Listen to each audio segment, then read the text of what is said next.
এখানে প্রশ্ন ইয়াজুজ মাজুজ হচ্ছে হযরত নূহ আলাইহিস ইসলামের হাম শাম ইয়েফেস, আর হচ্ছে ওই কেনান যায়। কেনান তো কুফরি করে মারা গেল, কেনান কুফরি করে মারা গেছে, আর হাম আর শাম এই দুইজনের বংশধর রয়ে গেছে। ইয়াফেসের বংশধর হইল নূহ ইসলামের ছেলে ইয়াফেস, তার বংশ ইয়াজুজ মাজুজ। এখন ইয়াজুজ মাজুজের সংখ্যা অনেক সংখ্যা। এখন এদেরকে একটা ইয়ের মধ্যে আবদ্ধ করে রাখা হয়েছে, যেটা ওই হযরত সেকান্দার জুলকারনাইন যখন গেলেন এক প্রান্তে পৃথিবীর, সেখানে দেখলেন যে কিছু লোক বললো যে ইয়াজুজ মাজুজরা তারা জুলুম করে। তখন উনি জুলুম থেকে বাঁচার জন্য ওই জায়গায় ইয়ে করলেন, এদিকে বললেন তোমরা আমার কিছু সীসা লোহা হিসেবে ব্যবস্থা করে দাও। উনি সীসা লোহা ঢালাই দিয়ে অনেক বড় একটা প্রাচীর ওয়াল করে দিয়েছেন, যাতে এরা জুলুম করতে না পারে। তখন থেকে তারা আবদ্ধ আছে। এখন এটা যেটা হাদিস সময় আসছে, সেটা হলো এরা প্রতিদিন এসে ওই ওয়ালটাকে, এদের চারদিকে আবদ্ধ, যেদিকে মানে জনগণ বা মানুষ আছে, ওই দিকের ওয়ালটাকে এসে তারা জিব্বা দিয়ে চাটে, করতে পাতলা করে, যে পরের দিন আবার করবো। তারা করতে পারে, পরের দিন আবার এটা মোটা হয়ে যায়, পুরো হয়ে যায়। একদিন তারা করতে করতে এটা বলেছে যে আল্লাহ হাবিবের বেলাদুস শরীফের সময় এটা একটা পাতলা ছিদ্রের মতো হয়ে গেছে। এটা শেষ যখন তারা যেদিন বের হবে, সেদিন বলবে ইনশাল্লাহ আমরা কালকে বের হবো, তখন আর এটা পুরো হবে না। মানে প্রতিদিন যখন মোটা হয়ে যায়, পাতলা করার পরে ওটা আর মোটা হবে না, ওটাই পাতলাই থাকবে। তখন ছিদ্র, পরের দিনে ছিদ্র করে বের হবে। বের হওয়ার পরে বলা হচ্ছে তারা যেখানে আছে অদৃশ্য ইয়াতে বিরাট বড় একটা নদী পড়বে, অনেক বড় নদী, মাইলকে মাইল লম্বা, অনেক পানি থাকবে। এরা প্রথম দলটা এরা যখন বের হবে, এরা পিপাসা পানি পান করবে। শেষের দল আসার পর দেখবে ওই জায়গাটা মরু শুকায় গেছে, এত সংখ্যক তাদের হবে।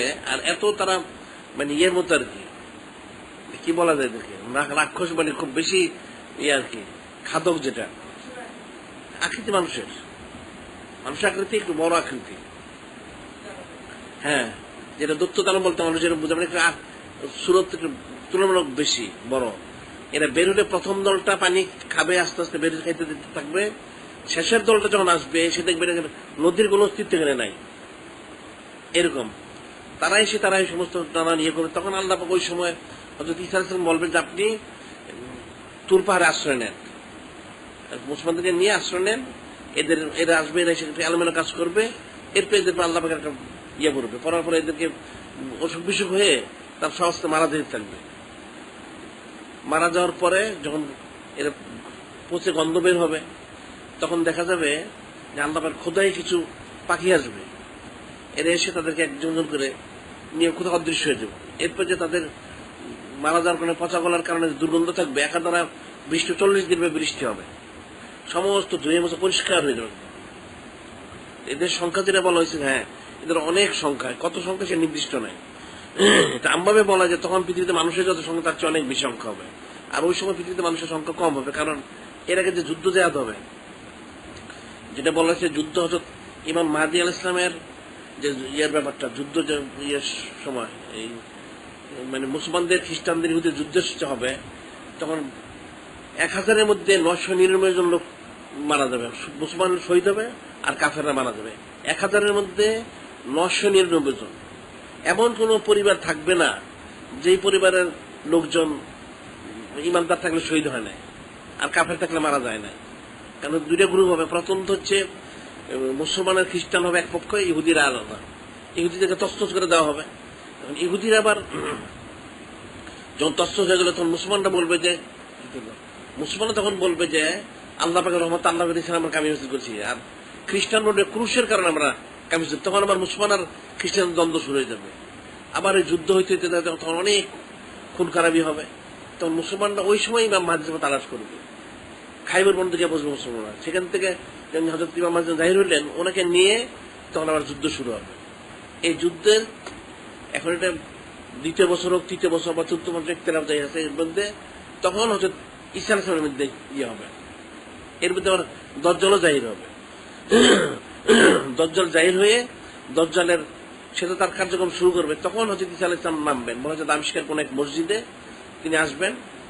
এসে উনি প্রথমেই এটা ফজর আসর রক্ত হবে, এটা যখন তিনি আসবেন তখন হযরত ইমাম মাহদী উনি নামাজের জন্য দাঁড়ায় গেছেন। এমন সময় উনি ফেরেশতাদের কাঁধে বহন করে মসজিদের ছাদে নামবেন। ওখান থেকে কিন্তু ওনাকে চঙ্গ দিয়ে নামানো হবে। উনি নেমে এসে নামাজে দাখিল হবেন। যখন উনি আসবেন তখন হচ্ছে ইমাম মাহদী উনি বলবেন যে নামাজ পড়ানোর জন্য। উনি বলবেন যে না, আমি প্রথম ওয়াক্ত যারা সরাসরি আল্লাহ হাবিবের উম্মত ওনাদের পিছনে পড়ব, আমি আপনার পিছনে প্রথম ওয়াক্ত নামাজ পড়বো, এরপর থেকে আমি নামাজ পড়াবো। প্রথম ওয়াক্ত উনি ইমাম মাহদী পিছনে ইক্তেদা করবেন, এরপর থেকে উনি নামাজ পড়াবেন। তখন উনি বলবেন যে আমাকে যা এখন এটা বল্লম হোক, নেজা হোক বা যে অস্ত্রপাতি সেটা আমাকে দাও, দজ্জালকে হত্যা করতে হবে। তখন উনি সমস্ত ব্যবস্থা করে প্রথম দজ্জালকে হত্যা করবেন সিরিয়ার বাবে লুদে। যে তখন ইহুদিদের 70,000 ইহুদি থাকবে দজ্জালের সাথে। ওনার আল্লাহ পাক ওনাকে এই দিবেন মর্যাদা, ওনার শ্বাস নিঃশ্বাস মোবারক যে বের হইলে যতদূর যাবে অতদূর ইহুদিরা পড়লে ইহুদি গলে যাবে অটোমেটিক। আবার আরেকটা হচ্ছে উনি যখন দজ্জালকে হত্যা করে যখন বের হবেন তখন সমস্ত গাছপালা, পাথর, যা কিছু মাটি সব বলবে হে আল্লাহ পাকের নবী হযরত ঈসা আলাইহিস সালাম এখানে অমুক ইহুদি অমুক ইহুদি, এরা বলে দিতে থাকবে। তখন ওনার সাথে মুসলমানরা থাকবেন, ওনারা গিয়ে গিয়ে এরা সবগুলো কতল করবেন। কতল করতে করতে তখন এদিকে তো সে মনে হয় একটা এই দজ্জাল একটা প্রভাব বিস্তার করবে, কিছু লোক তার জমা করবে। তখন সে ওনার সে পালাইতে থাকবে। দজ্জাল পালাইতে পালাইতে সে সিরিয়ার ভাবে লুট পড়তে যাবে, সেখানে গিয়ে এই দজ্জালকে হত্যা করবেন।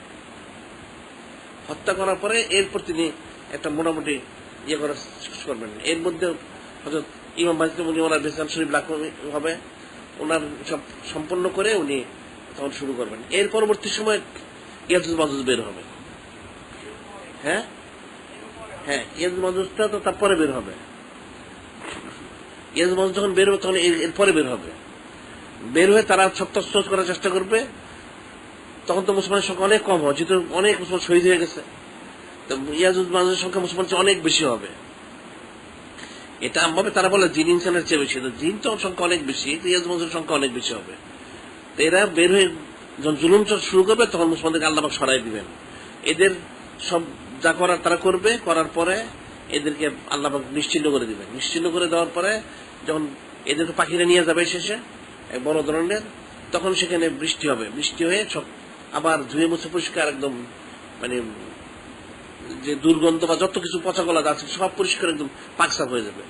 তখন হযরত ঈসা আলাইহিস সালাম নতুন করে আবার শুরু করবেন। ঈসা আলাইহিস সালাম করার পর না ঈসা আলাইহিস সালাম এখন ইখতিলাফ আছে, উনি কি 40 বছর করবেন অথবা উনি 33 বছর বয়স পরে ওনাকে তুলে নেওয়া হয়েছে। এটা দুইটা মত আছে। একটা হচ্ছে 33 বছর থেকে আর 7 বছর, উনি আর 7 বছর থাকবেন, উনি ঘর সংসার করবেন। আর আরেক মত হচ্ছে উনি মানে অবতরণের পর থেকে 40 বছর, দুইটা মত। এরপরে যখন উনি বেসালশিপ লাভ করবেন, এরপর ওনার খলিফারা থাকবেন। এই খলিফারা 60-70 বছর পর্যন্ত মোটামুটি ঠিক মতো পরিচালনা করবেন। এরপরে শুরু হবে। আর এর আরো অনেক পরে সূর্য পশ্চিম দিক থেকে উদিত হবে। সূর্য পশ্চিম দিক থেকে উদিত হওয়ার পরে 120 বছর থাকবে দুনিয়া। এমন একটা মানুষের মতোই, তবে একটু বিকট হবে।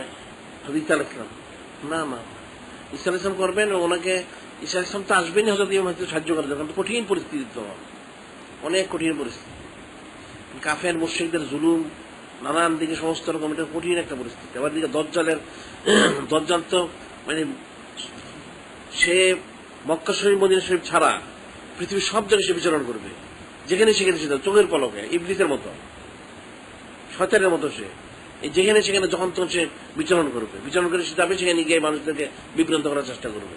এটা কঠিন একটা পরিস্থিতি সৃষ্টি করবে। সেটা উনি তো হযরত ইমাম মাহদী আমাদের প্রতিরোধ করতে থাকবেন। তবে হত্যার দায়িত্ব যেহেতু হযরত ঈসা আলাইহিস সালামের উপরে, সে তো হত্যা হবে না, মারা যাচ্ছে না তাকে। তখন উনি আসার পরে উনি তাকে হত্যা করবেন। সে তো 40 দিন যে রাজত্ব করবে ইবলিস, আরে দজ্জাল 40 দিন সে তার মানে ক্ষমতা করবে। বসতে মানে একটু ওদিকে বসে তাহলে শরীরটা দিয়ে বসলাম, ওই কিনে দিয়ে বসলাম, পিছনে গিয়ে বসলাম, বসতে অসুবিধা পিছন দিকে যাওয়া। এখন 40 দিনের মধ্যে প্রথম বলা হচ্ছে যেটা এটার একদিন হবে 1 বছরের সমান, একদিন হবে 1 মাসের সমান, আর একদিন হবে 1 সপ্তাহ সমান। মানে 1 বছর 1 মাস 1 সপ্তাহ 3 দিন, আর বাকি 37 দিন স্বাভাবিক। তাই তো কম সময় না। 1 বছর 1 মাস 7 দিন, এখানে আবার 37 দিন, 37 74 দিন। তাহলে 1 বছর 12 মাস 14 মাস, 14 মাসের পরে আরো 14 দিন। কম সময় না, অনেক লম্বা সময়।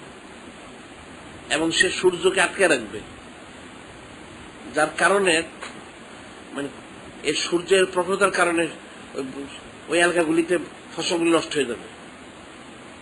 আর সে তার সাথে জিন থাকবে, জিনের দ্বারা মানুষ বলবে তোমার বাবা মার আমি জিন্দা করে দিই, ওই তো জিন তার বাবা মার সুরত ধারণ করবে, মানুষের জিন্দা হয়ে গেছে। তাকে মানলে বেশ দেওয়া হবে, তাকে না মানলে দুজক দেবে না, অজুবিল্লা। উল্টো হবে এটা, জিনিসটা সম্পূর্ণ উল্টা। তো এইভাবে সে তো বিরাট একটা, এই যেমন এখন ওলামাই সুরাকে কম প্রপাগান্ডা করে নাকি, এতে মানুষ ইমান নষ্ট হয়ে যায়। আর দজ্জালে যে কাজ করবে, ইমান তো থাকা স্বাভাবিক না। খালেস ইমানদাররা শুধু ইমান থাকবে। এখন দজ্জাল যাকে তাকে বলবে, না বললে তাকে বলতে কতল করো। এখন শেষ যখন তার যে শেষ তার যে এই ইয়েটা ইস্তেদরাজটা মানে কুফরি, এটা শেষ হবে, একজন ওলি আল্লাহর কাছে সে যাবে, বলে যে আপনি, সে বলবে ওলি আল্লাহকে তাকে স্বীকার করার জন্য। তুমি বলে তোমার কপালে লেখা আছে কাফের, তুমি কি, তুমি তো দজ্জাল, তুমি তো দজ্জাল, তোমাকে বিশ্বাস করবো কেন? তখন সে ওনাকে ঠিক ইয়ে করবে, সে ওনাকে শহীদ করে আবার যদি আমি আপনার হত্যা করে চিন্তা করতে পারলে আপনি ইমান আনবেন, উনি বলে করতে পারো, সে করবে, আবার চিন্তা করবে, কিন্তু এরপর তার সব ওই ক্ষমতা নষ্ট হয়ে যাবে, আর পারবে না সে এরপরে। তখন বলতে আমি এখন বিশ্বাস করলাম আসলেই তুমি দজ্জাল। তখন ব্যাপক এটা প্রচার শুরু হবে। আর তার দ্বারা যে সাগরিদ গুলি, এগুলো তো তাকে বিশ্বাস করবে। আর এদিকে তো ইচ্ছা উনি জাহির মানে নাজিল হয়ে যাবেন, তখন তো তখন সে পালানো শুরু করবে। সে নানান জায়গায় তার লোক দিয়ে সে লুকায় থাকতে, তখন তার যে একটা মানে কুফরি ক্ষমতা যেটা, সেটার কাজ হবে না, সে পালাইতে থাকবে। তখন এই হয়তো ইসলাম তখন তাকে দৌড়ে গিয়ে ধরবেন, সে নানান খানে লুকায় থাকবে, এখানে সেখানে লুকানোর চেষ্টা করবে। তখন তাকে গিয়ে ওই বাবে লুত যেখানে, ওখানে তাকে ধরে তাকে হত্যা করবে। হ্যাঁ,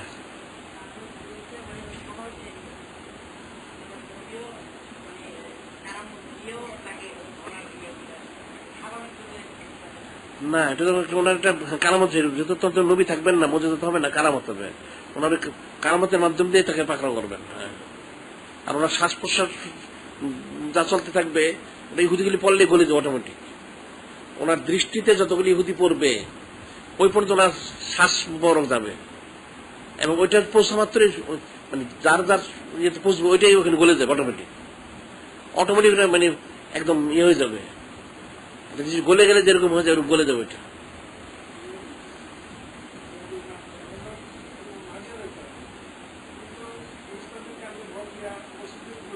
ঈসা আলাইহিস সালাম, উনি মক্কা শরীফ, মদিনা শরীফ, ওখান থেকে উনি জিহাদ করতে করতে উনি ওখানে যাবেন। উনি তো বলেছে মদিনা শরীফ ইয়ে করবেন, উনি মক্কা শরীফে উনি অবস্থান করবেন নিজেকে লুকায় রাখার জন্য।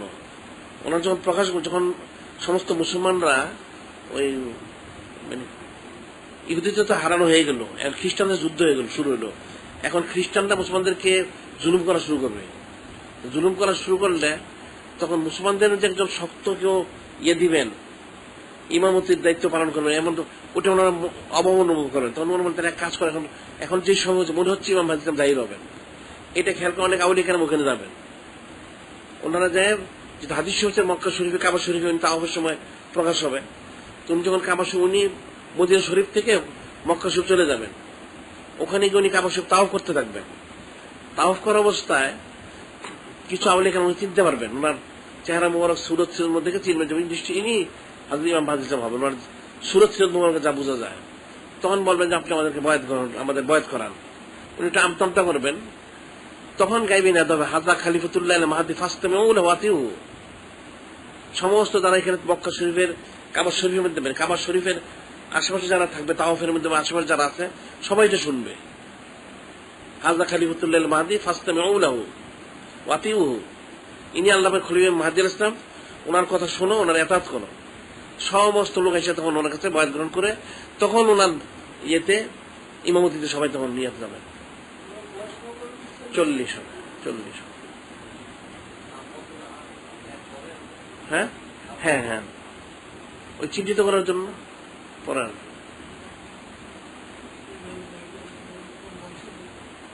আল্লাহ আল্লাহ আল্লাহ ওনার আব্বা আম্মা আমাদের নাম তো এরকমই, আল্লাহ আব্বা আম্মার নাম ওর যেরকম,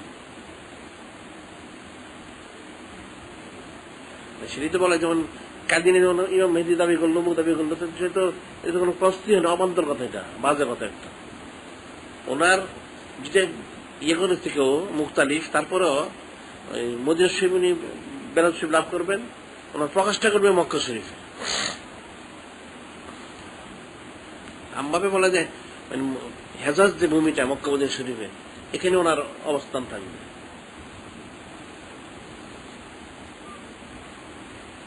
আর এটা ইয়ের যেমন মুক্ত শুনে বলছেন হযরত মজিদার রহমাতুল্লাহ আলাইহি, যে নকশবন্দি মজুদ তরিকাটা উনি পূর্ণতায় পৌঁছাবেন। যে মাকামগুলি প্রকাশ করা হয় না, ওই মাকামগুলি তিনি প্রকাশ করবেন শেষগুলি।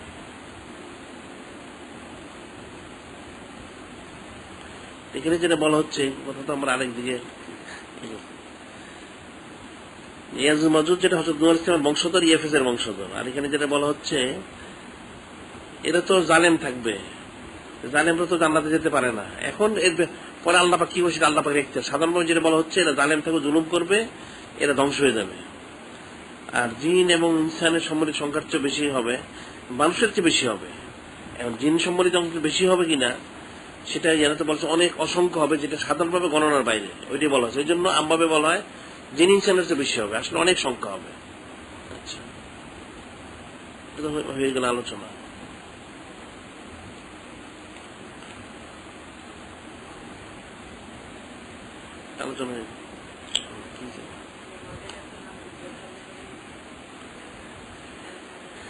হ্যাঁ, উনি ওনার জানাজা, ওনার সমস্ত কিছু উনি সম্পন্ন করবেন। হ্যাঁ, উনি সব করবেন। তো ওনার মানে মাজার শরীফ কোথায় হবে সেটা নির্দিষ্ট করা হয় নাই। তো হযরত ঈসা আলাইহিস সালাম উনি বেসাল শরীফ লাভ করলে আল্লাহ নবীর রজস্বীর পাশে যে জায়গাটা আছে ওনার জন্য রাখা হয়েছে, ওখানে ওনাকে ইয়ে করা হবে। এমনি সাধারণ উসুল হচ্ছে, কোন নবীর রসুল যখন ওনারা বেসাল শরীফ লাভ করেন, তখন ওনারা যেখানে ওনারা যে স্থানে করেন ওইটাই ওনাদের রজ শরীফ হয়। প্রত্যেক নবীর রসুল এটাই উসুল।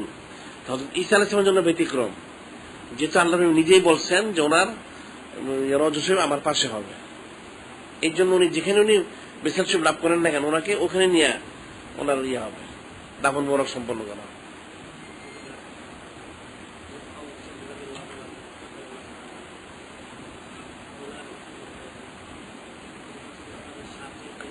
হ্যাঁ,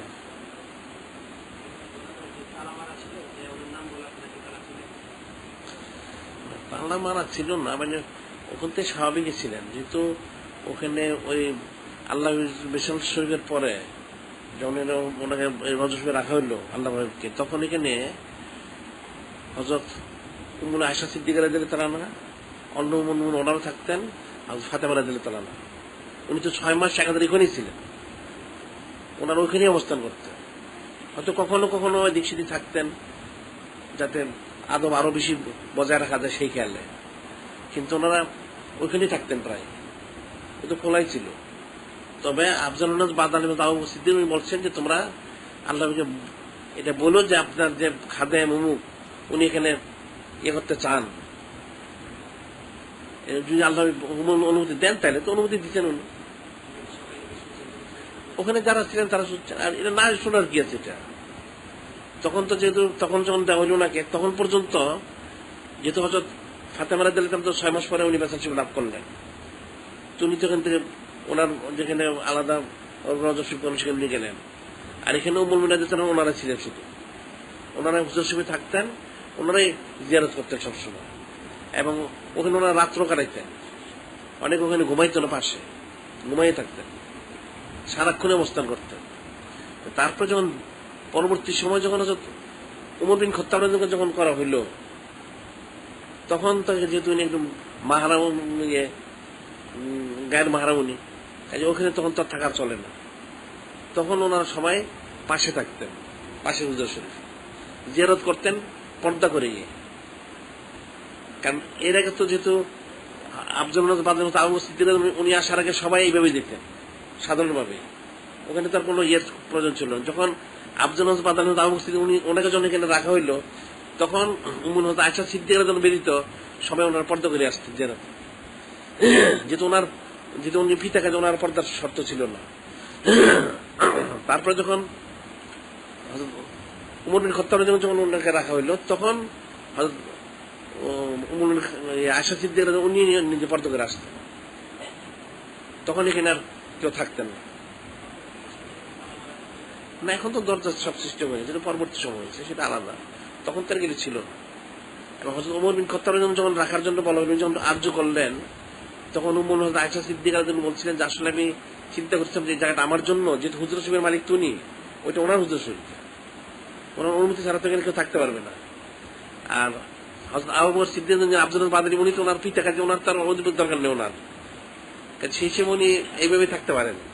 আর উমর বিন খাত্তাব উনি যখন থাকতে চাইলেন যে আমাকে ওখানে আমার দাফন মরণ সম্পন্ন করা হোক, তাহলে যেহেতু এটার মালিক হচ্ছেন উম্মুল হযরত আয়েশা সিদ্দিকা রাদিয়াল্লাহু তাআলা আনহা, ওনার অনুমতি ছাড়াতে হবে না, ওনার অনুমতি দিতে হবে। উনি অনুমতি দেন, এরপরে আল্লাহ ভাবিকে জিজ্ঞাসা করা হোক, তারপর উনি যদি অনুমতি দেন তখন উনি থাকবেন। তখন উনি যখন ওনার প্রস্তাব দেওয়া হলো, উম্মুল হযরত আয়েশা সিদ্দিকা রাদিয়াল্লাহু বলছে ঠিক আছে, যেহেতু উনি আরজু করছেন, তাই আমার জন্য করেছিলাম, এখন আমারটা আমি ছেড়ে দিলাম, কারণ একজনেরই বাকি ছিল এখানে, আরেকজনের যে জায়গাটা আছে সেটা ঈসা আলাইহিস সালামের জন্য। পরে আবার ওনার ব্যাপারটা জিজ্ঞাসা করেন, আল্লাহ বলছেন ঠিক আছে, তখন উনি কোনো ইয়ে করে।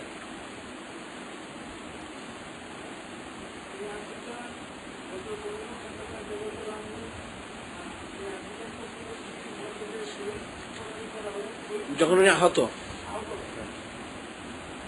তখন হ্যাঁ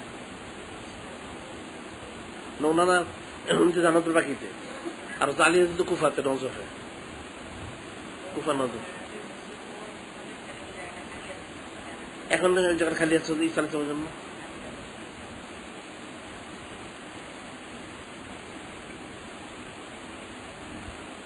এখন ওনার জন্য আল্লাহ খালি আসছে, আল্লাহ এখতিয়ার।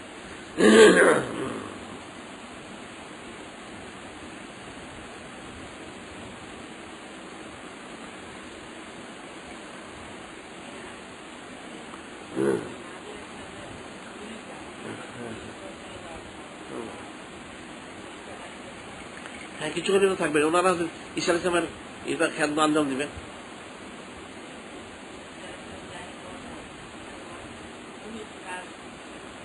না, ওনার খলিফা তো ওনার মুরিদ হিসেবে ওনার মধ্যে থাকবে, ওনার সহবার ওনাকে, উনি তো নবীর রসুল ওনাকে ইয়ে করবেন।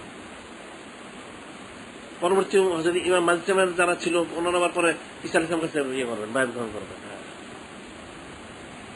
মানে আল্লাহের উম্মত থেকে সরাসরি প্রথম যদি ইমাম মাজিদ উনি দায়িত্ব পালন করবেন, হযরত ঈসা আলাইহিস সালাম আসলে ওনারটা ওনারই থাকলো, উনি সহ ওনার লোকজন সহ ওনাকে খেদমতের আঞ্জামে ওনার খেদমত সাহায্য করবেন। তারপর যখন ইমাম মাজিদ যখন উনি বিদায় নিয়ে যাবেন, তখন ওনার সব লোক আবার সরাসরি ওনার কাছে বায়াত গ্রহণ করবেন, এমনিও বায়াত গ্রহণ করবেন, আগেও বায়াত গ্রহণ করবেন। মানে হযরত ইমাম মাজিদ থাকতো, ওনার সকলে হযরত ঈসা আলাইহিস সালামের কাছে বায়াত গ্রহণ করবেন, তখন ওনার ইমামতিতে সব কাজগুলি হবে। জীবন তো একজন রসুল, জনগত রসুল। হ্যাঁ, খেদমতের আঞ্জাম দেবেন। হ্যাঁ, তারপরে তো দেখা যেতে পারে ওনাদের ওই খলিফাদের থেকে হয়তো ওনার খলিফা হবেন, তারা পরবর্তী পরিচালনা করবেন। ওই সময় তো তারা খাস খাস যে লোকগুলি, ওগুলি তো সব ইমাম মাহদী সাহেবের সাথে জড়িত থাকবেন। ওনারা ওনাদের থেকে ওনারা গিয়ে ওনার খলিফা হয়ে ওনার খেদমতের আঞ্জাম দিবেন পরবর্তী সময়। কারণ যারা মূল লোক তারা তো আগেই সংশ্লিষ্ট হয়ে গেছেন, আলাদা তো ভালো লোক আর নাই। হাজারের মধ্যে যদি ৯৯ জন ৯৯৯ জন যদি শহীদ হয়, থাকে কি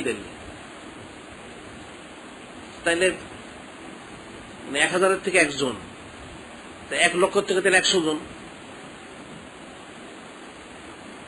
তাহলে 1 কোটির থেকে 1000 জন, তাহলে লোক কোথায়? হ্যাঁ হ্যাঁ, খালি হয়ে যাবে তোমার। খালি হওয়ার কারণে তো দজ্জালের এই দুষ্টমিটা সে বেশি করবে, ফাঁকা ফাঁকা জায়গায় গিয়ে শয়তানি করবে। আর ওই জন্য তো তখন ইয়াজ মাজুজকে প্রতিরোধ যে করা যাবে না, ওরা হয়তো চাইতো আল্লাহ ফেরেশতা করতে পারতেন, তো আল্লাহ বলেন তাদের হাইকোর্টটা জাহির হয়ে যাক। এর তো পুরানা জানে ইয়াজুজ মাজুজ, এটা সে শুরু থেকে তারা জুলুম করত।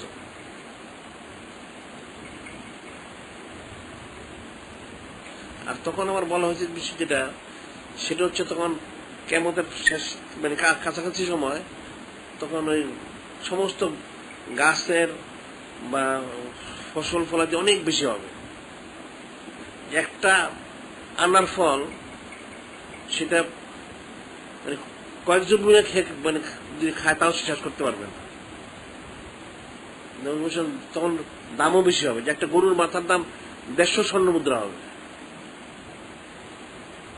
অনেক দাম হবে। আবার গাছগুলি সাধারণ যেমন এখন হয়তো অনেক জায়গায় থাকতে পারে, বেগুন গাছ এত বড় হবে যে বেগুন গুলিও এভাবে পারা যাবে না হাত দিয়ে, আর অনেক লম্বা লম্বা বড় বড় হবে।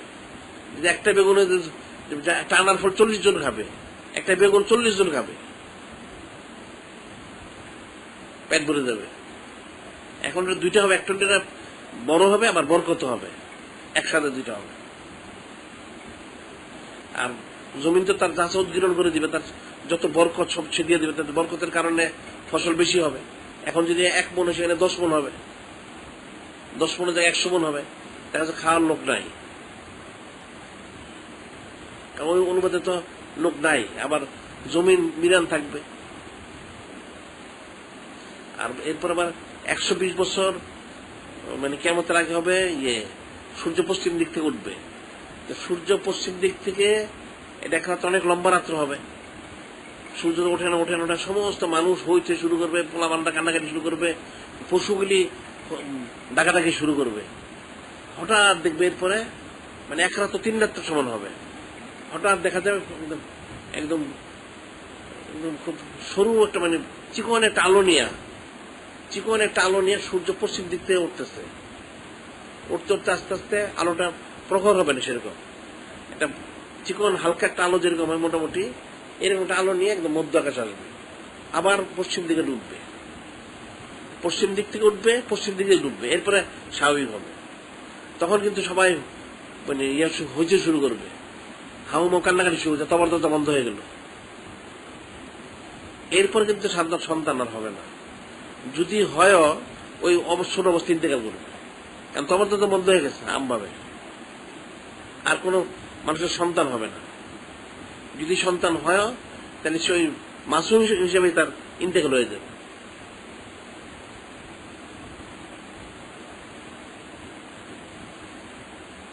এখন সেই সময়টা আমাদের সময় থেকে দূর আছে অনেক।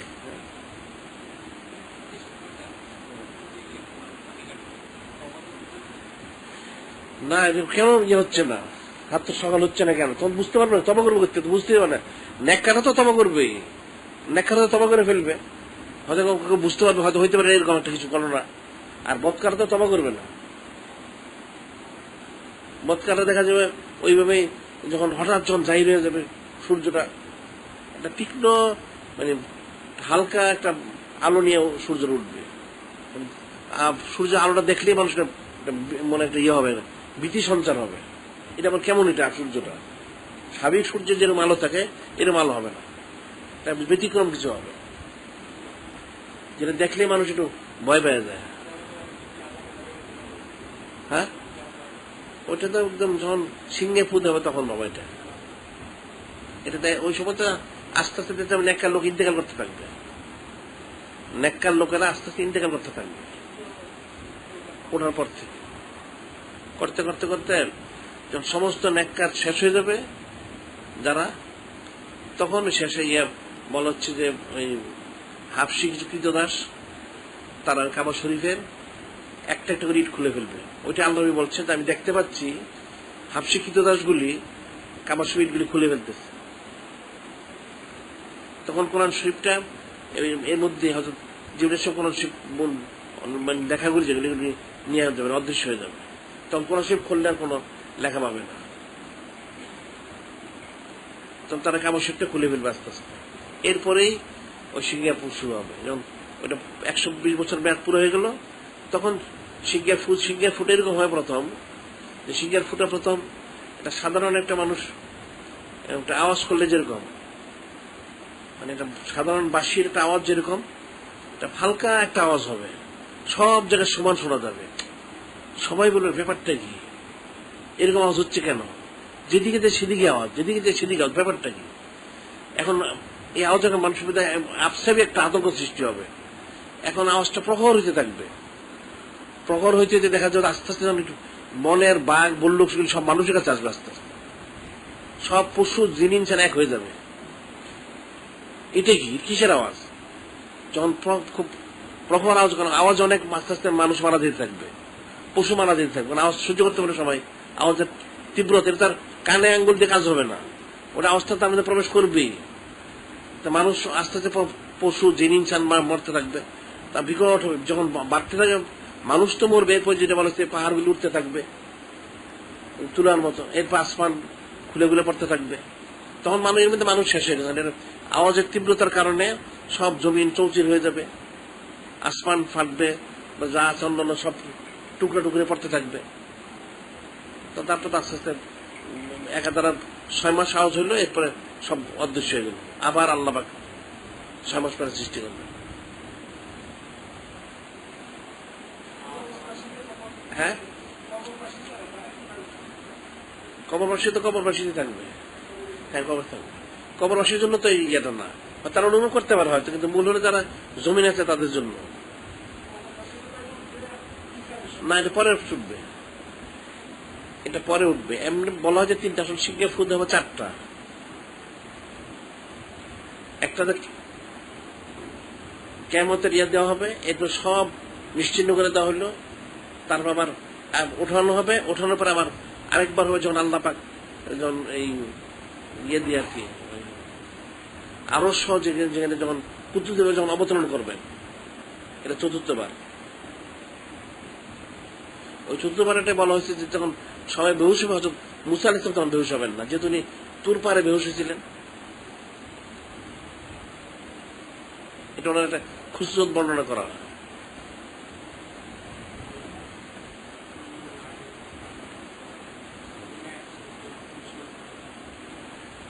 এটা হইল এখন কুল্লু বানালে ফান সমস্ত ধ্বংস, আল্লাহ পাক ছাড়া কেউ থাকবে না।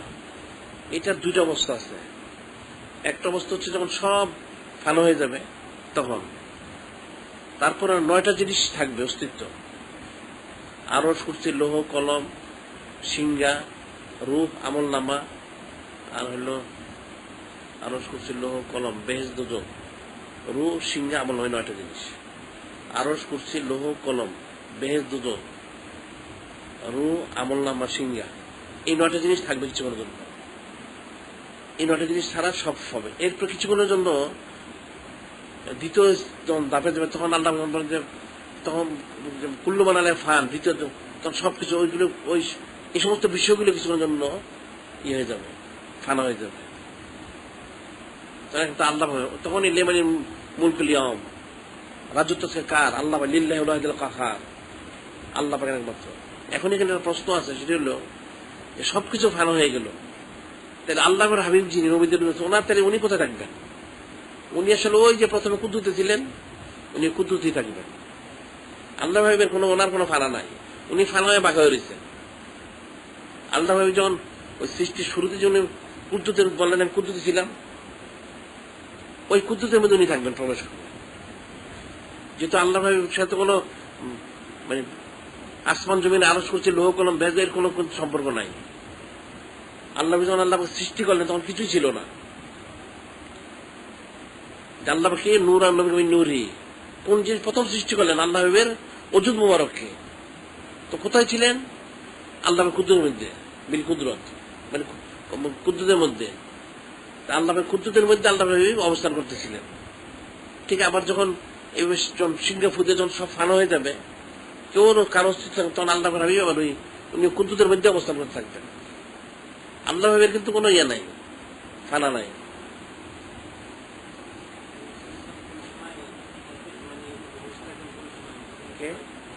ওটা হলো যখন আল্লাহ পাক কুদ্দুত আরশ যখন জমিনে নামবেন বিচারের জন্য, ওই সময় যখন শিকারে ফু দেওয়া হবে, ওই সময় হযরত মুসা আলাইহিস সালাম ওনার উনি বেহুশ হবেন। হ্যাঁ, ওনার হুশ থাকবে।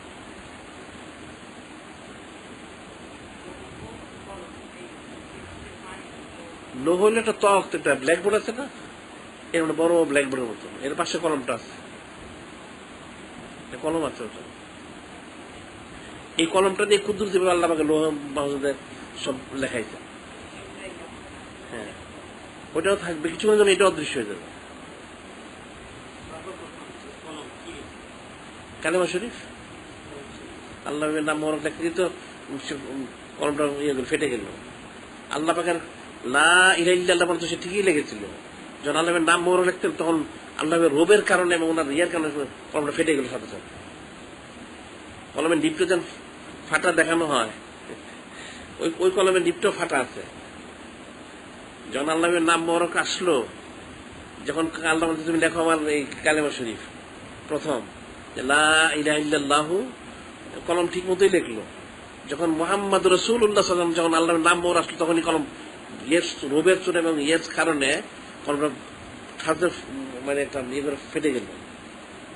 ভীত সন্ত্রস্ত আল্লাহ নির্দেশে লেখলো ঠিকই, কিন্তু কলম খুব ভীত সন্ত্রস্ত অবস্থায় এই কাজটা করেছে। আল্লাহ হাবিবের রোবের কারণে কেন ফাটবে আবার? হ্যাঁ, আল্লাহ হাবিবের রোবের কারণে, ওনার মর্যাদা মর্তবা ফজিলত সবকিছু মিলে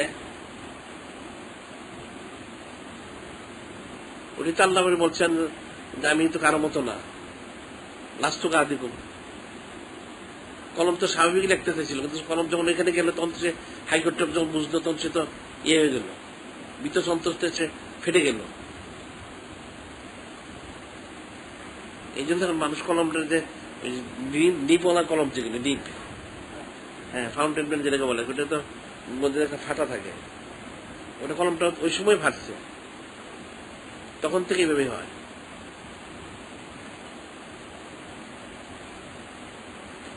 এটা আল্লাহ হাবিবের রূপের কারণে, মর্যাদা মর্তবা ফজিলতের কারণে।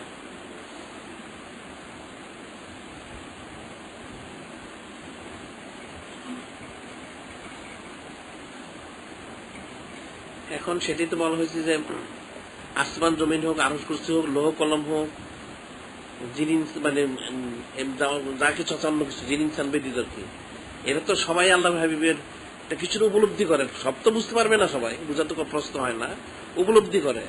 এখন যিনি ইনসানই গাফেল, যিনি ইনসানরাই শুধু গাফেল, সবাই উপলব্ধি করে। আর একটা কলম লিখতে যাবে, তার নিপটা তো বন্ধ, সে ফাটবে কেন? সে ফাটার কি কারণ? আল্লাহ পাক বলছেন আমি লিখবো, কিন্তু আল্লাহ হাবিবের শান যখনই আসলো, তখন থেকে সে তার অস্তিত্ব সে রাখতে পারলো না, না রাখতে পারে তো স্বাভাবিক। এটি তো আদব। কলম যে ফাঁসছে, এটা কলম আদব প্রকাশ করেছে। আকাশে 4টা 2 ভাগ হয়ে গেল না,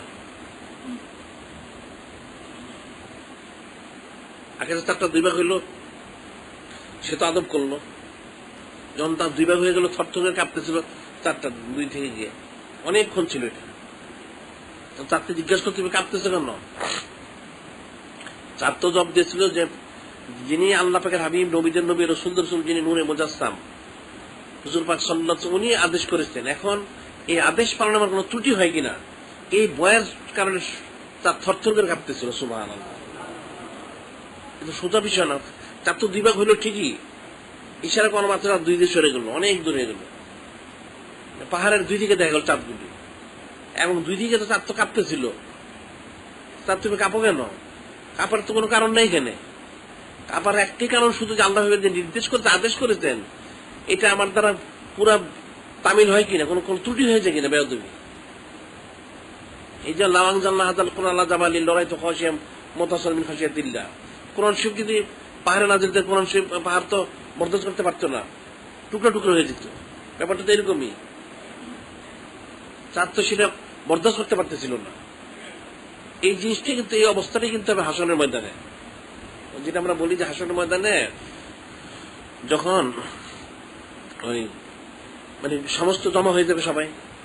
তো জমা হয়ে আল্লাহ পাক যখন আরো সব অন্য সব ইয়ে হবে, নাজিল হবে না কেন, কুদরতি ভাবে, তখন কুদরতি ভাবে যখন সেখানে ইয়ে করবেন, তখন তো সমস্ত হাসরের ময়দান মনে হয় এই যেমন চারজন থরথর কাঁপতে থাকবে সব, মনে হয় সবকিছু এখন কাঁপতে কাঁপতে রোবে, মনে হয় সব নিশ্চিন্ন হয়ে যাবে। তখন আল্লাহ ভাবে সেজদায় যাবেন, বলতে হে বারে আলাই, তো কঠিন অবস্থা আল্লাহ ভাবের জালালিয়তের কারণে সব মনে হচ্ছে এখনই শেষ হয়ে যাবে। তখন আল্লাহ যখন সেজদায় যাবেন, তখন আল্লাহ বলেন আমার কি আপনার ইয়ে সুপারিশের বিষয় আছে, এটাই শাফাতে কোবরা। তখন আল্লাহ বলবেন যে হে বারে আলাই, আপনার রোবের কারণে সব শেষ হয়ে যাচ্ছে, আপনি দয়া করে, অর্থাৎ রোবের মানে জালালিয়তের জায়গায় জামালি ইয়ে করেন। তখন ওটা আল্লাহ ভাবের ইয়ের কারণ সাথে সাথে আস্তে আস্তে সমস্ত কায়নাতটা ওই জালালি থেকে জামালি সুরত ধারণ করবে, তখন আবার সব স্বাভাবিক হবে। তখন আল্লাহ পাক বলবেন হে আমার হাবিব, ঠিক আছে, এখন তো আপনার সুপারিশ গ্রহণ করা হলো, এখন আপনি বলেন প্রত্যেককে পর্যায়ক্রমে সুপারিশ করুন। তখন সবাই সুপারিশ করবেন। ব্যাপারটা হচ্ছে যে চার যে থরথর করে কাঁপলো, কলমে নিপটা ফেটে গেল, কিন্তু এইভাবে হয় না। আর মানুষই তো সেটা বুঝলো না। একটা যদি চাঁদকে মানে জড় পদার্থ বলি, কলমের নিপটাকে জড়, সেই তারা তো ঠিক বুঝলো, পুরো না বুঝুক তো কিছু অনুভব করেছে। মানুষের অনুভূতিটা কোথায়? এই যে হাবিগুলি, এই খারিজি রাফিজি মৌদুদি দেবন্দুগুলি যারা রাজাকাররা বলে যে আল্লাহের শানের খেলাফ, এর তো আসলে বুঝতে পারে না। একটা আসমানে চাঁদ বুঝলো, একটা কলমের নিপ বুঝতে পারলো, বা অন্য কিছু বুঝতে, জিনিসা ব্যতীত যত কিছু আছে এরা সবাই বুঝলো, এই তাদের বুঝতে পারলো না আল্লাহের রবের বিষয়টা, আমার মর্যাদার বিষয়টা। এখন আল্লাহ পাকের জালালিও তার জামালিও একই, দুইটা দুই দিকে, যেটা যেদিকে সেদিকে শেষ।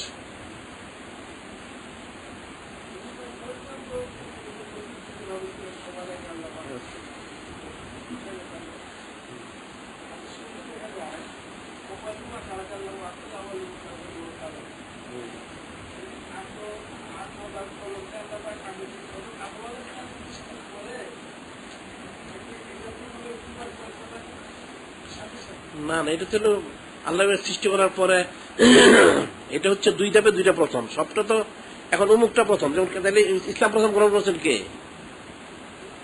ইসলাম প্রথম গ্রহণ করছেন কে? হ্যাঁ, পুরুষদের মধ্যে উনি, মহিলাদের মধ্যে খাদিজা কুবরা রাদিয়াল্লাহু তাআলা আনহা, আবার ছেলেদের মধ্যে আলী রাদিয়াল্লাহু তাআলা, আর খাদেমদের মধ্যে যায়েদ রাদিয়াল্লাহু তাআলা। এখন চারজনই তো প্রথম, তাহলে এখন কেমন হইল? চার স্তরে চারজন। ঠিক আল্লাহ প্রথম সৃষ্টি হয়েছেন, এখন আকল মানুষকে যখন সৃষ্টি করা হচ্ছে, তখন তার আকলটা প্রথম সৃষ্টি করা হয়েছে,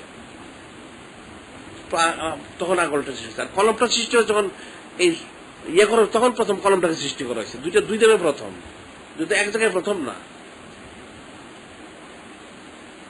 দুইটাই প্রথম। তো দুই স্তরে দুইটা প্রথম, এক স্তরে তো দুইটা প্রথম না, দুইটা আবার প্রথম হয় কেমনে? একটা আগে বড় হইতে হয়, ওই হিসেবে এক এক স্তরে একটা প্রথম। এখন এরা ওই বাতিল ফেরকা বদ মাযহাবের লোকগুলি বলে যে আল্লাহ কলম সৃষ্টি করছেন আগে, আল্লাহ আকল, আকল কি ফাঁকে বাতাসের মধ্যে আসলো না কলম বাতাসের মধ্যে আসলো? এদের অজ্ঞতা মূর্খতা এরা। আল্লাহ পাক তো প্রথম আল্লাহ হাবিবের ওজুদ নূর সৃষ্টি করছে, নূরা নবীকে মিন নূরিহি, ওখান থেকে সৃষ্টি করে আল্লাহ পাকের হাবিবের ওজুদ নূর সৃষ্টি করলেন, আল্লাহ হাবিবের ফয়সালা করে, এরপর সেখান থেকে একটা অংশ নিয়ে ধাপে ধাপে প্রথম একটা সৃষ্টি করলেন। মানুষের যখন হইলো তখন আকলটা প্রথম সৃষ্টি করা হইলো। এখন এই সমস্ত লিপিবদ্ধ করার ব্যাপার যখন আসলো, তখন কলমটা সৃষ্টি করা হইলো, এইভাবে ধাপে ধাপে গেল। সবসময় সবটা তো একভাবে না। এখন এরা ব্যাখ্যা করে এই বদ মাযহাবের গুলি, যে আল্লাহ ভাবের নূর সৃষ্টি হচ্ছে কোথায় দেখা যাচ্ছে, কোরআন শরীফে হাদিস শরীফে আকল সৃষ্টি করছেন প্রথম, কলম সৃষ্টি, তাদের অনেক কিছু প্রথম সৃষ্টি করছেন। প্রথম তো অনেক জিনিস হইতে পারে, এক এক ধাপে একটা প্রথম। এরা কিন্তু এগুলির অপব্যাখ্যা করে ওলামায়ে সূরা। আমি বললাম যে প্রথম তো ইসলাম আনলেন কে, গ্রহণ করলেন?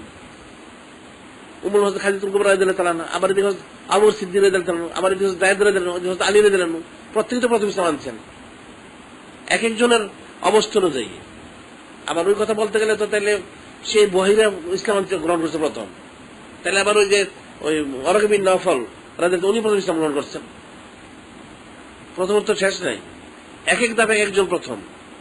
আর আরো যদি বলা হয় তাহলে সেটা তো বললে যেন আব্দুল্লাহ বাদাল আহমেদ উনি তো প্রথম বিশ্বাস করছেন নিশ্চয় ব্যতিক্রম চাচনার মধ্যে। আবার উমর হতে খালিদ কুবরা রাদিয়াল্লাহু উনি যে ব্যবসা যখন আল্লাহ করলেন, উনি তো প্রথমে বুঝছেন উনি তো সাধারণ লোক, এই জন্য তিনি ওনার খেদমত করার জন্য ইয়ে হয়ে গেলেন, উনি তো আগেই বুঝছেন এগুলি। আর ওহী নাজিরের তর্কিবটা তো হচ্ছে প্রকাশের পরে, ওনারা তো আগেই বুঝে ফেলছেন সবকিছু, ইমান তো আগেই হয়ে গেছে। তারপরে তাইলে আবার বলতে গেলে আসাদ বিন কারতুব সেই 1400 আর 1600 বছর আগে সেই ইমান আনছে, ইমান আনে নাই কেমনে? কিন্তু প্রত্যেকের জায়গায় প্রথম, দ্বিতীয় কে দিলে সবাই সবার জায়গায় প্রথম। হ্যাঁ হ্যাঁ, ওনারা তো রোজা আজলের প্রথমে সৃষ্টির হতে ইমান আইনে বসছে, ওনারা তো তার প্রথমে ইমান আনছেন। ওনাদের তো আছে, ওনারা বাদ দেন কিন্তু আমরা বললাম এখানে ফিকিরের বিষয় তো সব জায়গায় আছে, ফিকিরটা নাই কোথায়?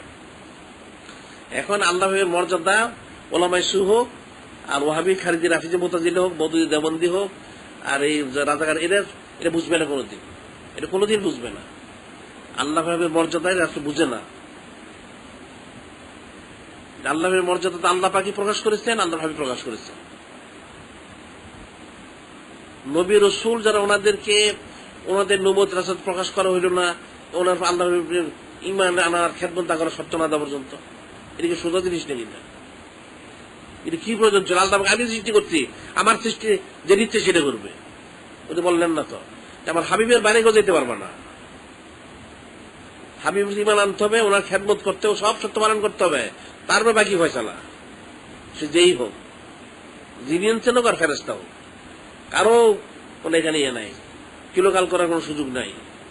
যে আল্লাহর হাবিবের সাথে আগে ফয়সালা, বাকি সব ফয়সালা অটোমেটিক হবে। বিষয়টা তো কঠিন বিষয়, তাইলে আল্লাহের মর্যাদা কতটুকু এটা মানুষ কি নির্ণয় করবে? এই মর্যাদা তো ব্যাখ্যা মানুষ দিতে পারবে না।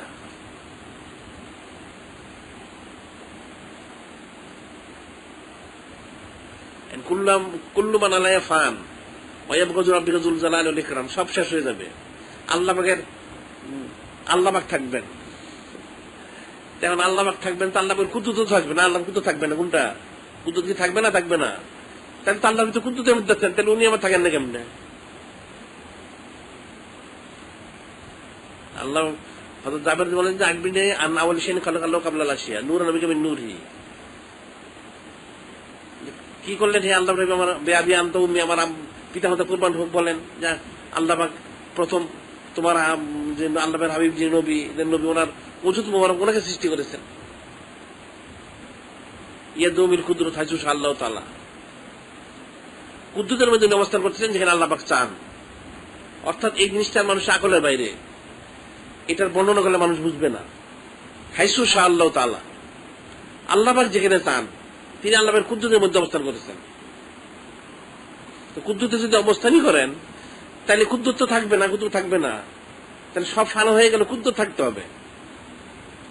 আল্লাহ পাকের যে কতগুলি বলা হচ্ছে যে কয়েকটা নাম, মানে হাকিকি সিফত যেটা, তার মধ্যে একটা কুদরত আল্লাহর হাকিকি সিফত। সিফত তো অনেক রকম আছে, কুদরত তো থাকবে।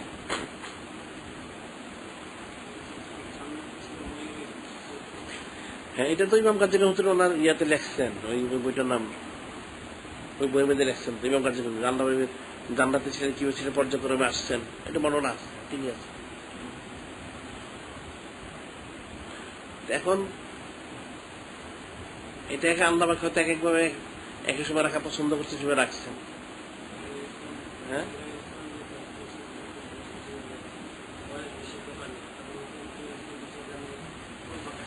হ্যাঁ, সেটা একটা তারকার মধ্যে দেখছেন, সবসময় ময়ূর রেখার ছিল না, তারকার মতো। উনি বলছিলেন যে আল্লাহ জিজ্ঞেস করছিলেন এটা যে হয়তো বলেছিলেন বয়স কত ওনার, এটা আমাদের প্রত্যেকে গেছে ইয়েটা। তো উনি বলছেন যে আমার বয়সটা আমি জানি না কত, তো আমার একটা বিষয় জানা আছে, সেটা হচ্ছে আমি একটা আকাশে একটা তারকা দেখেছিলাম, ওই তারকাটা 70,000 বছর উদিত হয়ে থাকতো, আবার অস্ত গেলে 70,000 বছর গায়েব থাকতো। এইভাবে আমি 72,000 বার দেখেছি। তাহলে 70,000 শুধু 1,40,000 ইন্টু 72,000, এত ওনার বয়স। দেখা যায় অনেক 600 কোটি বছরের, 1000 কোটি। এটা হচ্ছে ওনার, উনি বলছেন এটা হচ্ছে ওনার সৃষ্টি। উনি সৃষ্টি হল এটা দেখতে পাচ্ছেন, সৃষ্টি দেখছেন। এরও তো আগে আল্লাহ সব সৃষ্টি করেছেন। এখন যেমন ইয়েরা বলে, বৈজ্ঞানিকরা বলে এটা পৃথিবী 1000 কোটি, 2000 কোটি, 5000, 10,000 কোটি বছর আগে সৃষ্টি হয়েছে। এটা তাদের একটা অনুমান বলে, কিন্তু এখানে কিন্তু শরীরে একটা ইয়ে পাওয়া যায় যে সৃষ্টি একটা মোটামুটি একটা কত অনেক লম্বাটায়।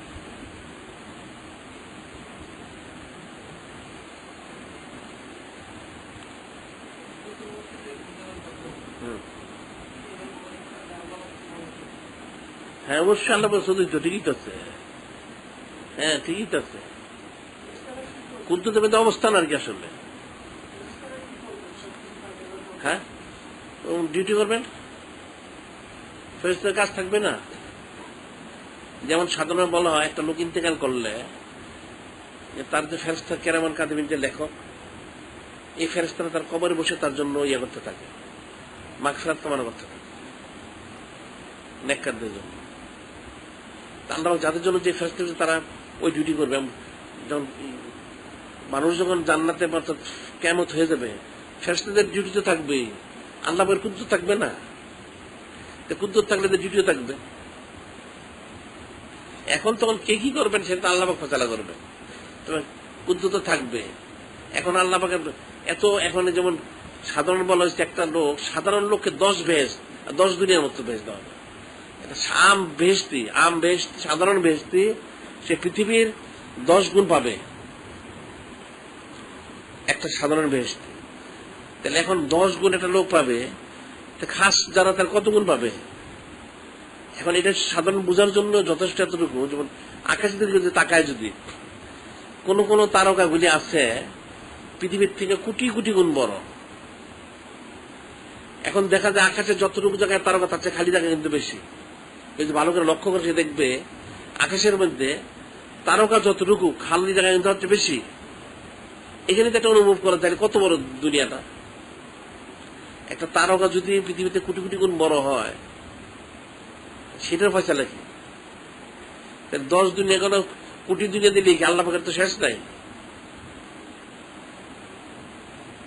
যেটা তাদের যেমন বলা আপাতত যে আবিষ্কার, যেটা সবচেয়ে বড় নক্ষত্র, যেটা সূর্য একটা নক্ষত্র, কুয়াশারটা 200 ছায়াপথ কালীকৃত আলোকিত করতে, 200 ছায়াপথ। একটা আমাদের সৌরজগতে এটা কতগুলি গ্রহ নক্ষত্র নিয়ে সূর্য প্রধান। তা আমাদের নক্ষত্র জগতে 10,000 কোটি সৌরজগৎ আছে, 10,000 কোটি সৌরজগৎ। এখন এরকম একটা নক্ষত্র জগৎ, অনেকগুলি নক্ষত্র মিলে একটা ছায়াপথ, এর 200, তাদের বক্তব্য, বৈজ্ঞানিকদের বক্তব্য হচ্ছে 200 ছায়াপথ আলোকিত করতে একটা কুয়াশা। 10,000 কোটি সূর্যের 1000 গুণ বেশি ক্ষমতাশালী কুয়াশাটা।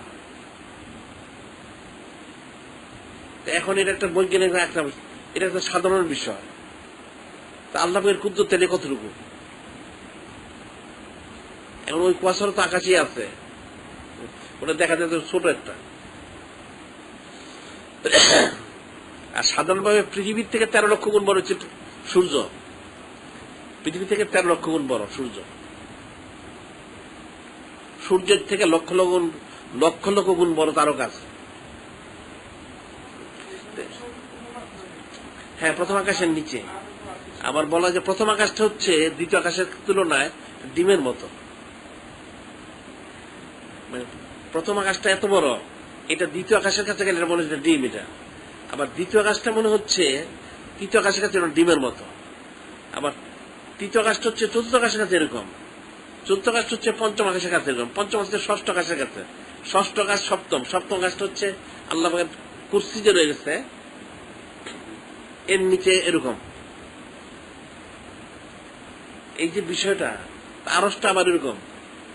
এরপর আবার বলা যে জায়গাটা পুরো ফাঁকা, যেটা বলা হয়, যেমন এটা তো হচ্ছে যেমন আলমে খলক আর আলমে আমর, দুইটা তো। আলমে খলক শেষ হলে আরশে মোল্লা পর্যন্ত, এর আলমে আমর। তা আলমে আমরের কাছে পুরো আলমে খলকা এরকম পুরা আলমে খলক যেটা এই যে আরশের থেকে নিচ পর্যন্ত আছে, এই পুরোটা হচ্ছে আলমে আমরের কাছে ওই ডিমের মতো। এটা উদাহরণ আর কি, বরং তার চেয়ে আরো কম হইতে পারে। এখন এটার হিসেব তো মানুষ মিলাইতে পারবে না। তাহলে আল্লাহ পাক 10 দুনিয়া গেল, 10,000 দুনিয়া, 10 কোটি দুনিয়া যদি দেন, তাতে অসুবিধার কি আছে? আরো বেশিও দিতে পারেন। আর আল্লাহ পাক ক্ষুদ্র ভাবে এটা ছড়াই দিবেন। এখন হাসরের ময়দানে সমস্ত লোকের জায়গা হবে, যেভাবেই হোক, হয়তো দাঁড়ানোর জায়গা পাবে সবাই, আম পাবে। কত হাজার লক্ষ কোটি লোক মারা গেছে, জিন ইনসান। আবার ক্ষেত্র বিশেষে পশুদেরকেও উপস্থিত করা হবে, পশু পাখিদেরকে। যে সমস্ত পশু পাখিগুলি আরেকটা পশু পাখি জুলুম করেছে, ওটার উপস্থিত করে তার কাফারা দিয়ে করে তাকে গায়েব করে দেওয়া হবে। তাহলে হাসরের ময়দানটা তো পৃথিবীতে হবে, হাসরের ময়দানটা পৃথিবীতে হবে। এখন বলা হচ্ছে যেটা এই বাইতুল মুকাদ্দাস শরীফের সেন্টারটা হবে, এটাকে কেন্দ্র করে পুরা পৃথিবী ছড়ানো হবে। পুরা পৃথিবী ছড়াতে কত বড় হবে পৃথিবীটা। এখন আসলে এই জন্য বলা হচ্ছে আসলে সব কুদরতের ব্যাপার। এগুলি এটা মানুষ আকল দিয়ে বুঝতে পারবে না, সমঝ দিয়ে বুঝতে পারবে না। এটা হলো কুদরতের অন্তর্ভুক্ত, পুরোটাই কুদরতের মধ্যে।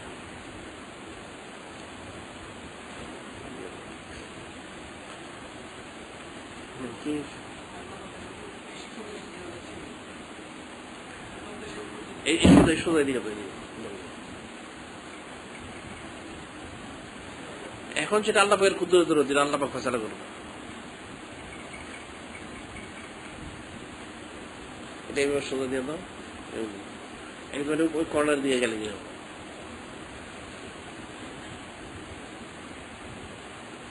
এখন আল্লাহ পাকের কুদরতের শেষ নাই, আর ওই যেটা বলেছে আল্লাহ পাকের রহমতের শেষ নাই, আর আল্লাহ পাকের জালালিয়াতেরও শেষ নাই। আসলে আল্লাহ পাক এত দয়ালু, ওটা যদি হাকিকত ফাঁস হয় তাহলে তো অনেক কিছু। আর আল্লাহ পাক এত মুসলমান হবে, গোসল করে আসছে, পাখি ধরতে বলো, যে মুসলমান হবে পাখি ধরো।